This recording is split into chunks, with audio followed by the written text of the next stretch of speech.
Hello everyone, this is Sujit Bhaktan from Truck Travel and ഞാൻ ഇന്ന് നിങ്ങളെ പരിചയപ്പെടുത്താൻ പോകുന്നത് പുതിയൊരു സാധനമാണ്. അതായത് നിങ്ങൾ നിരന്തരമായിട്ട് കാർ അല്ലെങ്കിൽ നിങ്ങളുടെ സ്വന്തം വാഹനങ്ങളിൽ യാത്ര ചെയ്യുന്ന ഒരു വ്യക്തിയാണെന്നിരിക്കട്ടെ, നമുക്ക് ഏറ്റവും സുരക്ഷിതമായിട്ട്, അതായത് ഏറ്റവും എളുപ്പത്തിൽ ഈ ടോൾ ബൂത്തിൽ ഈ തിരക്കുകളൊന്നും പെടാതെ കണ്ട് പോകാനുള്ളൊരു വഴി പറഞ്ഞുതരാം. അതായത് ICICI ബാങ്ക് പ്രൊവൈഡ് ചെയ്യുന്ന ഫാസ്ടാഗ് എന്ന് പറഞ്ഞൊരു സർവീസ് ഉണ്ട്. അത് നമുക്ക് ഇവിടെ കേരളത്തിൽ തിരുവനന്തപുരത്തും എറണാകുളത്തും കിട്ടും. എറണാകുളത്ത് ICICI ബാങ്കിൻ്റെ ഹെഡ് ഓഫീസിൽ പോയി കഴിഞ്ഞാൽ, അതായത് എടപ്പള്ളിക്ക് അടുത്തുള്ള ഹെഡ് ഓഫീസിൽ പോയി പോയിക്കിട്ട് നിങ്ങളുടെ വണ്ടിയുടെ RC ബുക്കിൻ്റെ കോപ്പിയും നിങ്ങളുടെ ID കാർഡിൻ്റെ കോപ്പിയും ഒരു ഫോട്ടോയും കൊടുത്തു കഴിഞ്ഞാൽ 500 രൂപയും കൊടുത്തു കഴിഞ്ഞാൽ നിങ്ങൾക്ക് ഒരു ഫാസ്ടാഗ് കിട്ടും. ആ ഫാസ്ടാഗ് കൊണ്ട് വണ്ടിയുടെ വിൻഷീൽഡിൽ ഒട്ടിച്ച് കഴിഞ്ഞാൽ നിങ്ങൾക്ക് ഇതേപോലെ ഫാസ്ടാഗ് ഉള്ള ലൈനിൽ കൂടി നിങ്ങൾക്ക് ഈസി ആയിട്ട് കടന്നു വരാം. നിങ്ങൾ കയ്യിൽ ചില്ലറ ഇല്ലാത്തതിന് ബുദ്ധിമുട്ട് അനുഭവപ്പെടേണ്ട, ഈ പറഞ്ഞ പോലെ തിരക്കിൽ പെട്ട് ബുദ്ധിമുട്ട് അനുഭവപ്പെടേണ്ട.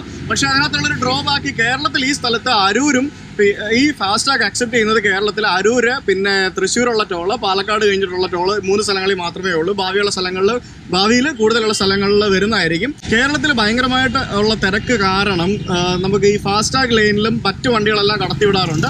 പക്ഷേ കേരളം വിട്ട് തമിഴ്നാട്, കർണാടക, മറ്റ് സംസ്ഥാനങ്ങളിൽ പോയി കഴിഞ്ഞാൽ ഫാസ്ടാഗിന് സെപ്പറേറ്റ് ലൈനാണ്, അവിടെ സെക്യൂരിറ്റി അടക്കം നിൽപ്പുണ്ട്. അപ്പോൾ അതുകൊണ്ട് നമുക്ക് ഈ സംഭവം വളരെ ഹെൽപ്ഫുള്ളായിട്ട് കേരളത്തിന് പുറത്ത് പോകണം നമുക്ക് ഉപയോഗിക്കാൻ പറ്റും. അപ്പോൾ നിരന്തരമായിട്ട് നിങ്ങൾ ബാംഗ്ലൂർ മറ്റോ യാത്ര ചെയ്യുന്ന വ്യക്തിയാണെങ്കിൽ ഈ സാധനം എത്രയും പെട്ടെന്ന് വാങ്ങിച്ച് കാറിൽ ഫിക്സ് ചെയ്യുക. അപ്പോൾ ഫാസ്ടാഗിൻ്റെ വീഡിയോ നിങ്ങൾക്ക് എല്ലാവർക്കും ഇഷ്ടമായെന്ന് കരുതുന്നു. അപ്പോൾ കൂടുതൽ യാത്രാ സംബന്ധമായ വിവരങ്ങൾക്കും മറ്റും ആയിട്ട് നമ്മുടെ ടെക് ട്രാവൽ എന്ന യൂട്യൂബ് ചാനൽ സബ്സ്ക്രൈബ് ചെയ്യുക. കൂടുതൽ വീഡിയോകളുമായിട്ട് വീണ്ടും കാണും വരെ ബൈ.